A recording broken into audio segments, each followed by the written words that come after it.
Shalom dan puji Tuhan saudara atas kebaikan Tuhan pada setiap kita, sehingga pagi ini dengan izin Tuhan kita boleh bangun dengan penuh sehat, pikiran cergas dan semangat yang berkobar-kobar untuk melayani Tuhan. Untuk memulai renungan kita, mari kita berdoa.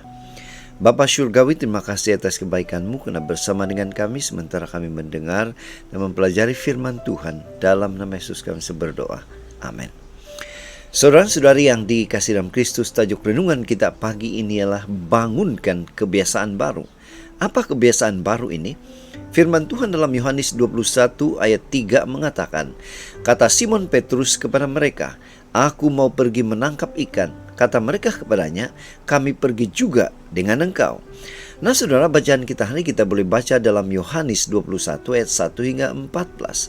Ini merupakan peristiwa di mana Yesus menampakkan diri kepada murid-muridnya di pantai Danau Tiberias. Ilustrasi.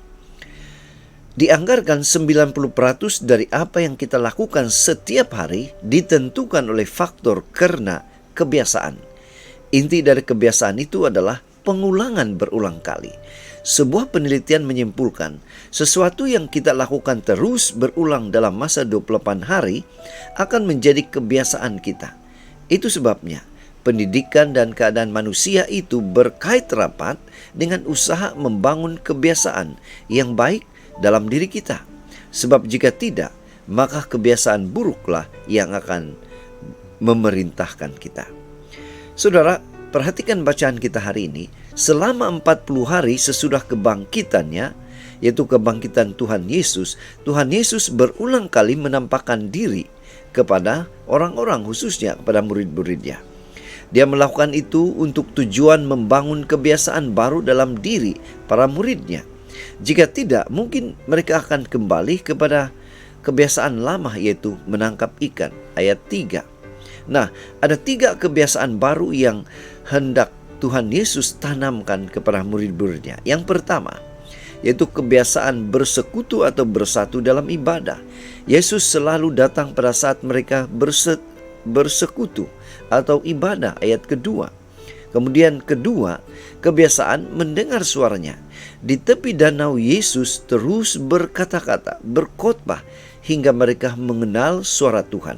Ayat 7 dan 12. Dan yang ketiga, kebiasaan melayani. Tuhan memanggil untuk semangat melayani. Peristiwa sarapan roti dan ikan membawa kenangan mereka kembali kepada peristiwa pelayanan untuk ribuan orang dalam mukjizat apa? Mukjizat menggandakan ikan dan roti. Luar biasa saudara. Itu makanya pada pagi ini, adakah kebiasaan lama yang mempengaruhi perilaku kita?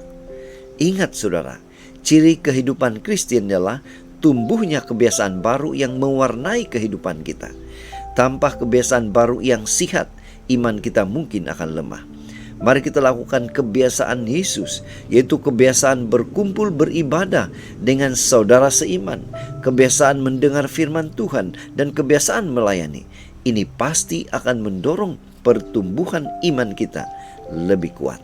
Itu sebabnya saudara, pada pagi ini mari kita ingatkan diri kita bahwa kebiasaan baru yang baik dan positif ialah anak tangga menuju kepada kualiti hidup yang baru di dalam Tuhan. Inilah doa dan harapan kita saudara. Mari kita bersyukur. Kita berterima kasih kepada Tuhan karena Dia baik. Dia memberikan kita kekuatan, kemampuan supaya kita boleh melakukan kebiasaan baru yang boleh membangun iman kita lebih teguh, lebih kuat sampai Maranatha. Mari saudara, kita tetap setia, tetap semangat, tetap positif, dan tetap sehat. Tuhan memberkati kita. Mari kita berdoa. Bapa di syurga, terima kasih Tuhan karena memampukan kami untuk terus setia melakukan kebiasaan yang Tuhan lakukan. Dalam nama Yesus kami berdoa. Amin.